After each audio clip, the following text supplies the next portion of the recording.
अमार की धोखेबाजियों ने सदफ बेचारी को झंझोड़ के रख दी है। सदफ बिल्कुल एक साइड पर होकर रह गई है। उसकी माँ कहती है कि मुझे अमार मिले तो मैं इसका वो हश्र करूँ कि ये याद रखे। लेकिन जैसे ही अमार उनके घर आता है और आकर देखता है इस सदफ की इस हालत को और कहता है कि मैं सारी पुरानी बातों की माफ़ी चाहता हूँ, लेकिन ऊपर से पाँव रख के उसको भी गलत कह रहा होता है। ये बात बिल्कुल भी सदफ को बर्दाश्त नहीं होती और वो कहती है कि तुम्हारी हिम्मत कैसे हुई ये बात करने की, यहाँ से चले जाओ। उसकी माँ भी ऊपर से आ जाती है और वो भी उस पर बरस पड़ती है और कहती है कि कल तक तो तुम हमारे तरले मिन्नत कर रहे थे और आज दानिया के खातिर तुमने मेरी बेटी के साथ ये सब सलूक किया। मैं तुम्हें कभी भी माफ़ नहीं करूँगी। जिसको सुनकर अमार कहता है कि आप अपनी बेटी की हरकतों पर शायद गौर नहीं कर रही हैं, इसकी वजह से ही सब कुछ हुआ है। लेकिन उसकी माँ कहती है कि मैं सदफ़ के बारे में एक बात भी नहीं सुनूंगी। दूसरी तरफ चालाक लोमड़ी मतलब कि हमशा बहुत चालाकी के साथ हर चीज़ को संभालने की कोशिश कर रही है और कहती है कि देखो जो कुछ भी है रफ़ा दफ़ा करो, छोड़ो सदब सारी बातों को, फिर से अपनी ज़िंदगी को शुरू करो। जिस पर कहती है कि वाह क्या बात है तुम्हारी हमशा, किस तरह की बेवकूफ़ों वाली बातें कर रही हो। मुझे तो समझ नहीं आ रही कि तुम्हारा दिमाग में क्या चल रहा है। मेरी माँ शायद तुम्हारे बारे में सही पेश गोई करती थी, लेकिन मैं ही कहती रह गई कि हमशा बहुत ही अच्छी लड़की है। तुम जानती हो ना कि दानिया के साथ क्या सिस्टम चल रहा है, फिर भी इसके बावजूद तुम उसकी तरफदारी कर रही हो। आखिर तुम ऐसे कैसे कर सकती हो? मुझे आज एक बात सही से बताओ कि इन सब बातों के पीछे तुम्हारा क्या मुफाद छुपा है? कुछ ना कुछ तो ऐसी वजह है जिसकी वजह से तुम ये सब कुछ कर रही हो। इस पर हमशा कहती है कि शर्म आनी चाहिए तुम्हें सदफ, मैं तुम्हारा घर बसाने की कोशिश कर रही हूँ और तुम हो के फजूल और उल्टी बातें कर रही हो जिनका कोई मकसद कोई जवाब नहीं बनता। जिनको सुनकर वो कहती है कि नहीं ऐसी कोई बात नहीं है, मुझे तो आइडिया ही नहीं था कि तुम्हारे दिमाग किस तरफ जा रहा है। खैर मुझे अब काफ़ी चीज़ों की समझ आ रही है, इसलिए बेहतर यही है कि हमारी दोस्ती रहे और तुम यहाँ से चली जाओ। इस अमार को भी अपने साथ लेके जाओ। लेकिन अमार जो है वो कहता है कि नहीं मैं ऐसा नहीं करना चाहता, क्योंकि वो जानती है कि अगर अमार ने इसको छोड़ दिया तो बिलाल अब्दुल्ला उसका साथ देने के लिए आ पहुँचेगा। इसलिए हमशा उसको बार बार यही कह रही है कि तुम्हें अपना घर बसाना चाहिए। देखिए आंटी आप सदफ को समझाइए कि अपने जहन से ये सब कुछ निकाल दे। इस तरह की छोटी मोटी बातें तो होती रहती हैं, लेकिन ऐसा कैसे हो सकता है? कोई किसी को इतना बड़ा सज़ा कैसे दे सकता है? लेकिन उसकी माँ कहती है कि मैं अपनी बेटी के खिलाफ एक बात नहीं सुन सकती। मुझे पता है सदफ की हर बात में सच्चाई है, इसलिए किसी को भी कोई सफाई देने की ज़रूरत नहीं है। मुझे अब किसी पे यकीन नहीं है। मैं जानती हूँ कि सदफ जो भी करेगी बिल्कुल ठीक करेगी। अगर वो ये फ़ैसला नहीं उसने किया बिलाल अब्दुल्ला के साथ, तो ये उसने वाक़ई में गलत किया।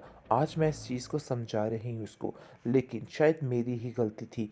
मेरी आँखें ही धोखा खा गई कि बिलाल अब्दुल्ला में और अमार में ज़मीन आसमान का फ़र्क है। काश मुझे इन सब बातों का पहले इल्म हो जाता, तो आज सदफ़ की ज़िंदगी इस तरीके से तबाह नहीं होती। लेकिन हमशा कुछ और ही जान के बैठ गई है और कुछ और ही करना चाह रही है। ये चीज़ की सदफ़ और उसकी माँ को बड़े अच्छे तरीके से समझ आ गई है कि आखिर क्या मामला चल रहा है और क्या होने वाला है। इसलिए वो कहती है कि बेहतर यही है कि तुम जाओ यहाँ से और अपने मकसद में कामयाबी हासिल करने की कोशिश करो। यहाँ पर तुम्हारा रहना बिल्कुल बेफजूल है। हमशा बहुत गुस्से में आ जाती है और वहाँ से चली जाती है और कहती है कि भलाई का तो कोई ज़माना ही नहीं। मुझे समझ नहीं आ रही सदफ तुम क्या चाहती हो? अमार की धोखेबाजियों ने सदफ बेचारी को झंझोड़ के रख दी है। सदफ बिल्कुल एक साइड पर होकर रह गई है। उसकी माँ कहती है कि मुझे अमार मिले तो मैं इसका वो हश्र करूँ कि ये याद रखे। लेकिन जैसे ही अमार उनके घर आता है और आकर देखता है इस सदफ की इस हालत को और कहता है कि मैं सारी पुरानी बातों की माफ़ी चाहता हूँ, लेकिन ऊपर से पाँव रख के उसको भी गलत कह रहा होता है। ये बात बिल्कुल भी सदफ को बर्दाश्त नहीं होती और वो कहती है कि तुम्हारी हिम्मत कैसे हुई ये बात करने की, यहाँ से चले जाओ। उसकी माँ भी ऊपर से आ जाती है और वो भी उस पर बरस पड़ती है और कहती है कि कल तक तो तुम हमारे तरले मिन्नत कर रहे थे और आज दानिया के खातिर तुमने मेरी बेटी के साथ ये सब सलूक किया। मैं तुम्हें कभी भी माफ़ नहीं करूँगी। जिसको सुनकर अमार कहता है कि आप अपनी बेटी की हरकतों पर शायद गौर नहीं कर रही हैं, इसकी वजह से ही सब कुछ हुआ है। लेकिन उसकी माँ कहती है कि मैं सदफ़ के बारे में एक बात भी नहीं सुनूंगी।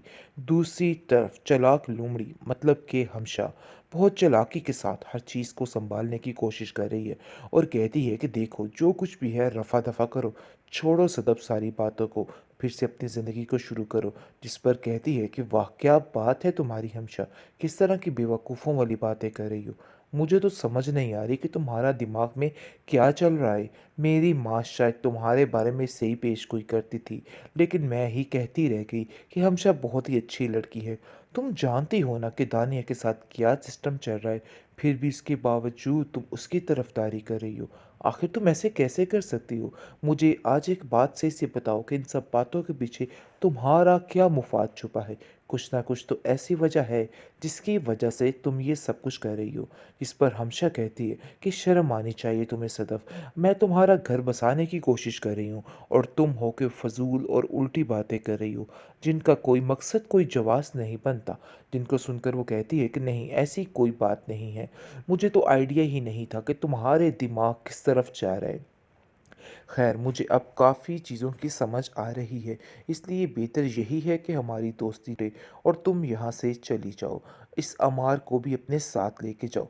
लेकिन अमार जो है वो कहता है कि नहीं मैं ऐसा नहीं करना चाहता, क्योंकि वो जानती है कि अगर अमार ने इसको छोड़ दिया तो बिलाल अब्दुल्ला उसका साथ देने के लिए आ पहुँचेगा।